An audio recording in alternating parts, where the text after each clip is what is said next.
रायगढ़ गांव से 3 किलोमीटर दूर नदी के किनारे एक टूटा फूटा मंदिर था।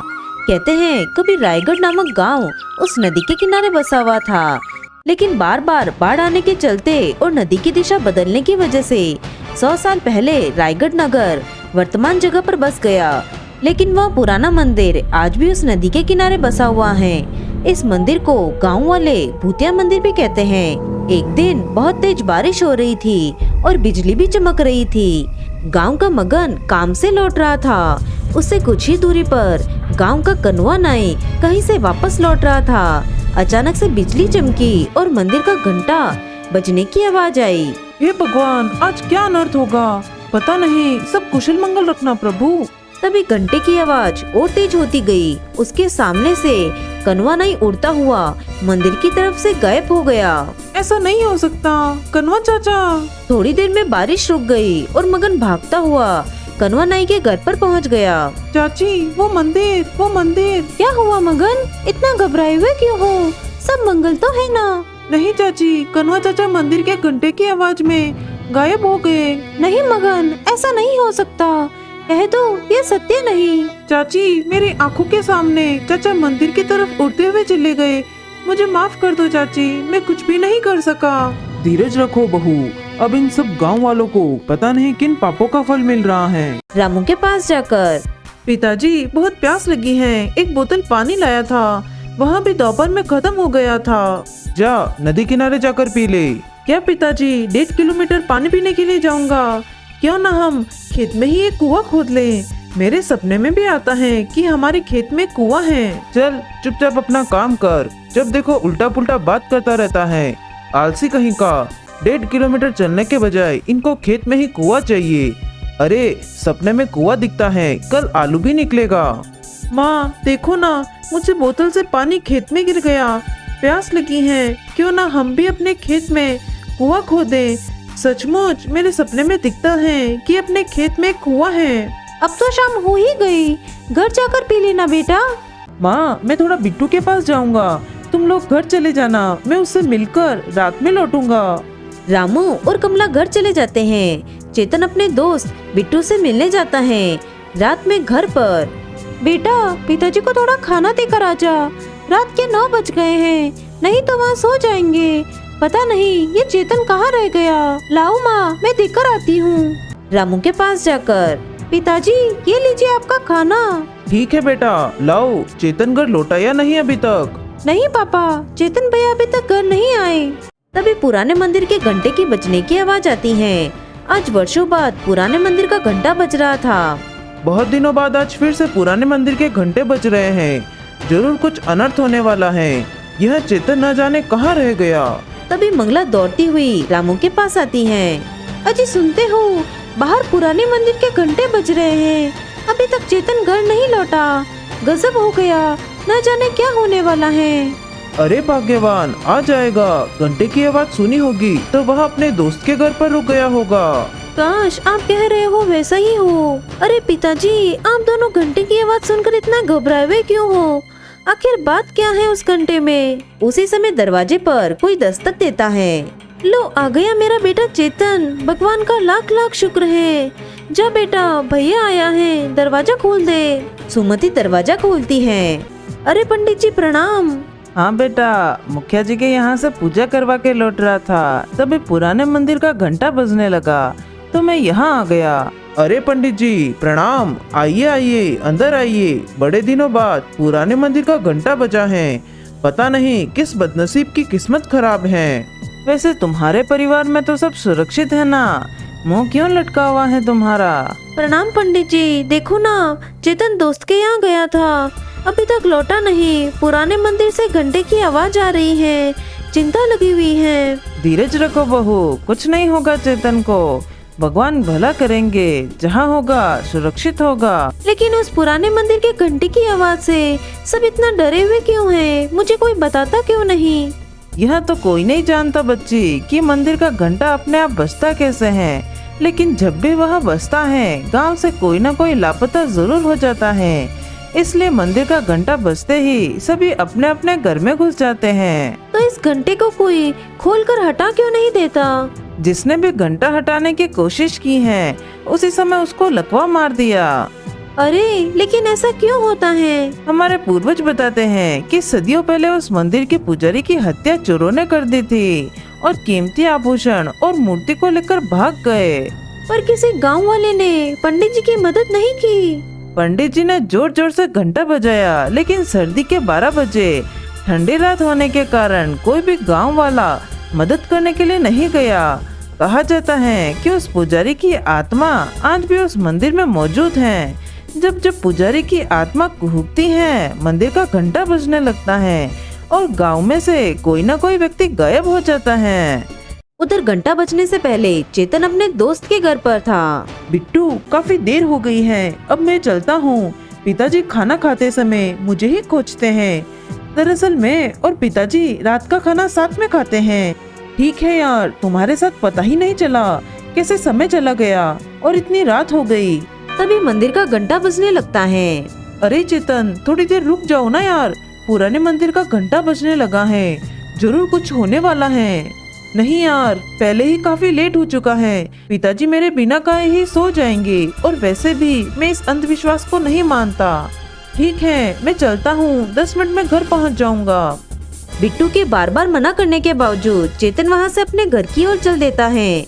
जैसे जैसे वह चलता जाता है, उसके कानों में पुराने मंदिर के घंटे की आवाज और तेज होती जाती है। घंटे की आवाज अब उसके कानों में इतनी तेज हो गई थी कि वह आवाज उसके कानों में नश्वर की तरह चुभ रही थी।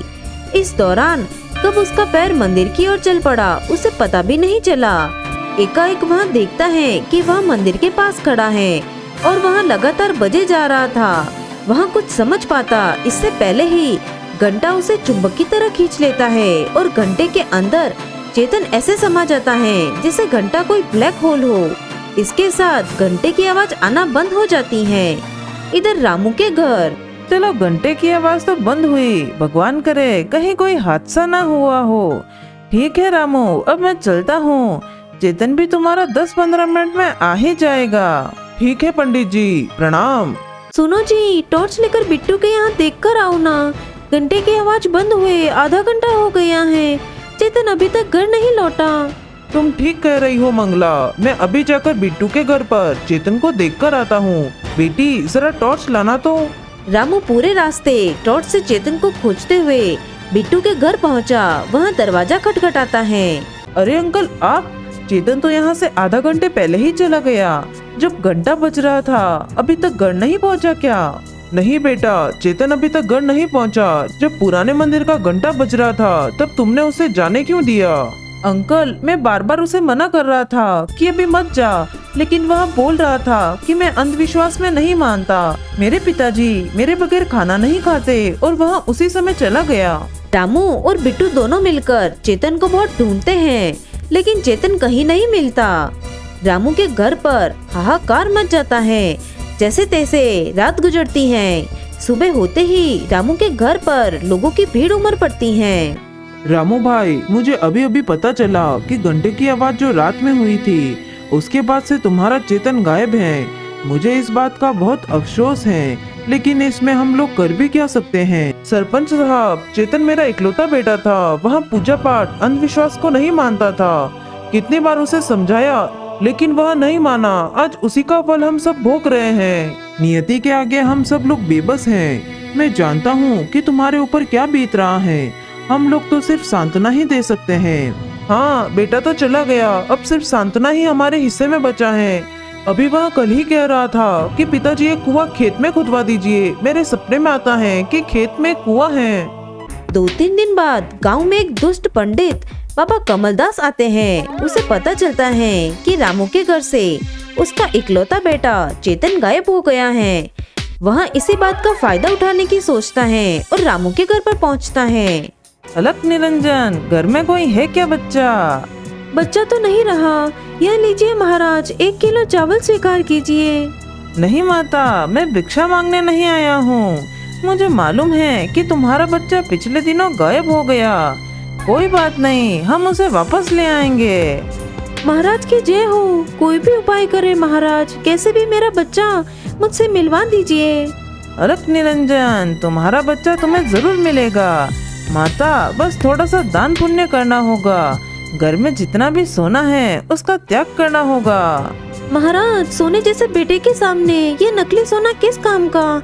मैं अभी आपको घर में रखा सारा सोना जेवर लाकर देती हूँ। मंगला घर में रखा सारा सोना जेवर लाकर बाबा कमलदास को दे देती हैं। यहाँ लो बाबा, मेरे यहाँ जितने भी सोने के गहने थे मैं सब ले आई हूँ। मुझे मेरे बेटे से मिलवा दो बाबा।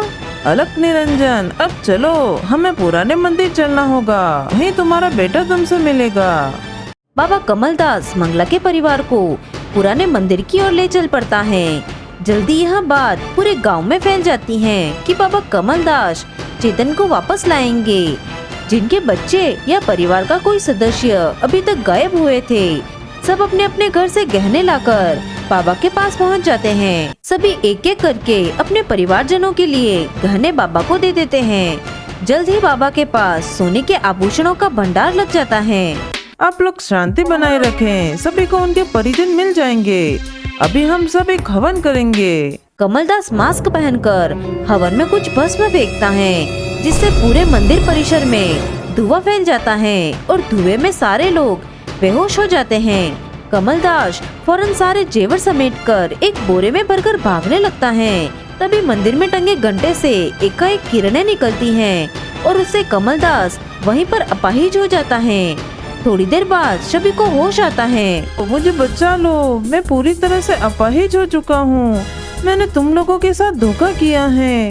हे भगवान, अब मैं किसी के साथ धोखा नहीं करूँगा। दुष्ट पंडित, तुम्हारी यही सजा है। तुमने कई लोगों की भावनाओं को धोखा दिया है। अब पड़े रहो यहीं पर। उधर मंगला रामू को रात में कहती है कि उसके बेटे की आखिरी इच्छा खेत में कुएं खुदवाने की थी। इसलिए रामू चेतन को याद करके खेत में कुआं खोद रहा होता है। तभी उसे जमीन के अंदर से कुछ मूर्तियां और आभूषण मिलते हैं। वह इसकी खबर सरपंच और पंडित ज्ञानचंद को देता है। जरूर यह मूर्तियां वही पुराने मंदिर की हैं, जो सैकड़ों साल पहले गायब हुए थे। शायद चोरों ने इसे यहाँ पर छुपा कर रखा था। अगर ऐसी बात है पंडित जी, तो इन मूर्तियों को गंगाजल से धोकर फिर से वहीं स्थापित किया जाए।